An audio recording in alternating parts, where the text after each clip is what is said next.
আসানসোল পুরসভার 17 নম্বর ওয়ার্ডের কুলটির লালবাজার এলাকায় 58-59 নম্বর বুথে উত্তেজনা। বিজেপির অভিযোগ, কুলটি ব্লক যুব তৃণমূলের সভাপতি বিমান দত্ত দলবল নিয়ে বুথে ঢোকার চেষ্টা করে। ওই ওয়ার্ডের ভোটার না হওয়া সত্ত্বেও কী করে বিমান দলবল নিয়ে সেখানে আসেন, এই প্রশ্ন তুলে বিজেপি প্রতিবাদ করলে দুপক্ষের মধ্যে তুমুল বাকবিতণ্ডা শুরু হয়। পুলিশের হস্তক্ষেপে পরিস্থিতি নিয়ন্ত্রণে আসে।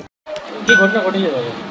আমার কাছে খবর আছে যে ওখানে বিজেপির দুষ্কৃতী সব বিজেপির কিছু নেতা ওখানে বুথের কাছাকাছি জাম করার পরিকল্পনা করছে, ভোটারদেরকে ভোট দিতে ডিস্টার্ব করছে এবং ভোটারদেরকে প্রভাবিত করছে। কোথায়? লালবাজার, ওই ভিক্টোরিয়া যে স্কুলটাতে আছে। তো আমার কাছে খবর পাবো তো আমি তখন যাই, দেখি ওখানে প্রচুর গ্যাঞ্জাম হয়ে আছে। আমি সাথে সাথে সেক্টর অফিসারকে আপনি খবর নিতে পারেন।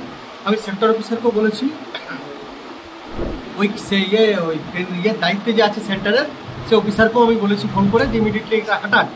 তো হঠাৎ যেই ফোন করছি তুরন্ত বিজেপির কিছু দুষ্কৃতী ওখানে চলে এসে নিয়ে আমার ওখানকার যুবর যে ওয়ার্ড প্রেসিডেন্ট আছে তাকে মারার হুমকি দিচ্ছে, আমাদেরকে মারার হুমকি দিচ্ছে।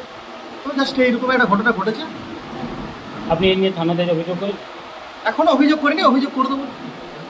অভিযোগ করিনি এখনো।